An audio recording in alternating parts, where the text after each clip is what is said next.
पिछले साल इंडिया में 1,70,000 लोगों की मौत रोड एक्सीडेंट से हुई थी। यानी लगभग 450 लोग हर दिन रोड एक्सीडेंट से मर रहे थे, जो अब तक का सबसे बड़ा नंबर है।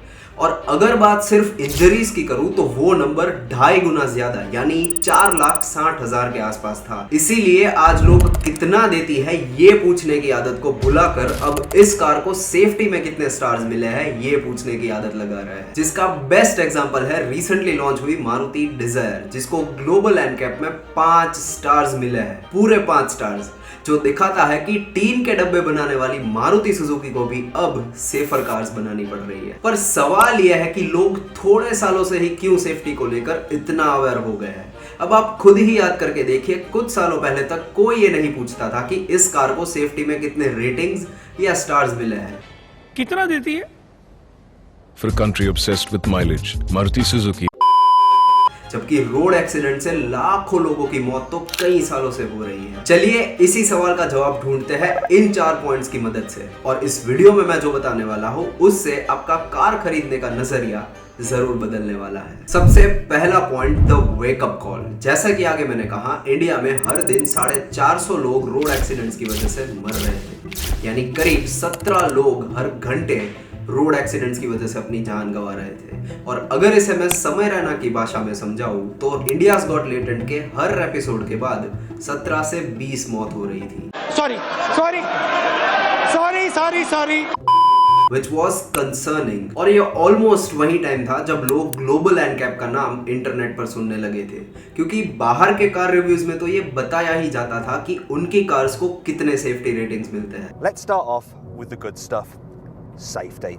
Okay, so the Fiesta gets a full 5-star Euro NCAP safety rating. और ये कहानी 2018 में और इंटरेस्टिंग हो गई with the launch of Tata Nexon, क्योंकि ग्लोबल एनकैप में पूरे 5 स्टार्स लाने वाली वो इंडिया की पहली कार बन गई थी। और उन 5 स्टार्स की बदौलत टाटा ने जमकर नेक्सॉन की मार्केटिंग की, जिससे काफी लोगों तक ये बात पहुंची कि एक कार में सेफ्टी की कितनी ज्यादा इंपॉर्टेंस होती है। ओके, तो अब ये समझ लेते हैं कि सेफ्टी रेटिंग्स को रेट कैसे किया जाता है। एंड आई गेस ज्यादातर लोगों को इस बारे में पता होगा ही, बट जिन्हें नहीं पता उनके लिए ये इंपॉर्टेंट हो सकता है।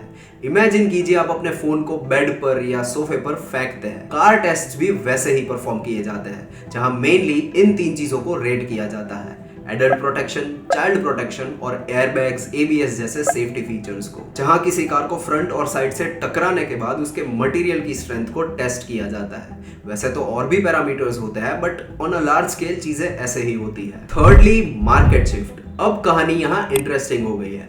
आपने बहुत से बायर्स को, स्पेशली अपर मिडिल क्लास को, माइलेज से ज्यादा आज सेफ्टी को प्रेफर करते देखा होगा। पहले जैसे लोग मारुति की 2-3 चीजों को निग्लेक्ट करके भी उसकी माइलेज के लिए उसे खरीदते थे, आज लोग टाटा की खराब सर्विस, पैनल गैप्स को निग्लेक्ट करके उसकी सेफ्टी के लिए उसे खरीदते हैं। और ये शिफ्ट सिर्फ कंज्यूमर्स में ही नहीं, इवन कंपनीज में भी आ रहा है, क्योंकि वो भी back to back safer cars ला रही है, फिर चाहे वो स्कोडा हो या महिंद्रा या फिर अब तो अपनी मारुति भी। अब आप शायद मेरी बात ना माने, लेकिन ये नंबर्स आपको गलत प्रूव कर देंगे।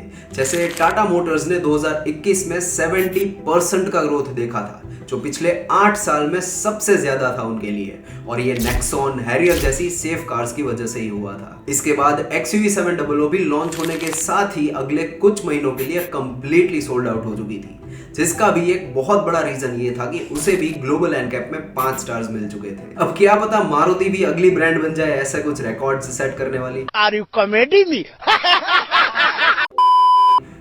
कोई कुछ नहीं बोलेगा। वैसे वो रिकॉर्ड सेट करे या ना करे, हमारी गवर्नमेंट जरूर एक के बाद एक रिकॉर्ड और गोल सेट करती जा रही है सेफर कार्स के लिए, जो दिखाता है कि इंडियन कार्स की सेफ्टी की चर्चा बढ़ाने में एक बहुत बड़ा हाथ गवर्नमेंट का भी है। जैसे रिसेंटली पिछले साल ही गवर्नमेंट ने भारत एनकैप को लॉन्च किया था, जो इंडिया में और इंडिया के लिए बनाया गया कार सेफ्टी असेसमेंट प्रोग्राम है, लाइक ग्लोबल एनकैप, और वो इससे काफी मिलता जुलता है। जैसे दोनों में फ्रंट और साइड इंपैक्ट टेस्ट तो होते ही है, लेकिन साथ में पेडेस्ट्रियन प्रोटेक्शन टेस्ट भी होता है। बस डिफरेंस इतना है कि ये फिलहाल तो सिर्फ इंडियन मैन्युफैक्चर्ड कार्स के लिए है, और थोड़ा बहुत पॉइंट्स का डिफरेंस है। इसके अलावा इंडियन गवर्नमेंट ने 2019 में ABS, reverse parking sensor, seat belt reminder, high speed alert और ड्राइवर एयरबैग को तो कंपलसरी कर ही दिया था, लेकिन 2024 में 6 एयरबैग्स और ESC यानी इलेक्ट्रॉनिक स्टेबिलिटी कंट्रोल भी कंपलसरी कर दिया है सभी कार मैन्युफैक्चरर्स के लिए। गवर्नमेंट का लॉन्ग टर्म प्लान तो ये भी है कि ज्यादा सेफ्टी रेटेड कार्स के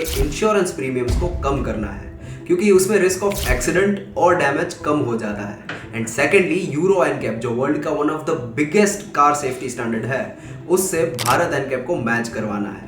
लेट्स सी अगर ये करने में हम सक्सेसफुल हो पाते हैं या नहीं, क्योंकि ये करना एक बहुत बड़ी बात होगी। सो एट द एंड अगर आप 2024-25 में एक नई कार खरीदने जा रहे हैं तो उसके ग्लोबल या भारत एनकैप की रेटिंग्स को देखिए, नंबर ऑफ एयरबैग्स देखिए, if possible go with 6 airbags. इसके अलावा भी अगर आपको एक डिटेल्ड सेफ्टी लिस्ट चाहिए तो मुझे इंस्टाग्राम पर DM कीजिए, मैं आपको भेज दूंगा। यही शिफ्ट दिखाता है कि कैसे इंडियन कंज्यूमर्स क्वालिटी कॉन्शियस होते जा रहे हैं, और क्वालिटी का नाम सुनते ही एक ब्रांड दिमाग में जरूर आती है, टोयोटा। और अगर आप ये जानना चाहते हैं कि टोयोटा अपनी कार्स की क्वालिटी इतनी अच्छी कैसे रख पाती है कि वो सालों तक भी रिलायबल रहती है, तो स्क्रीन पर आ रहा वीडियो आपके लिए है। तो अगर ये वीडियो आपको हेल्पफुल लगा हो तो इस वीडियो को लाइक और चैनल को सब्सक्राइब जरूर कीजिए।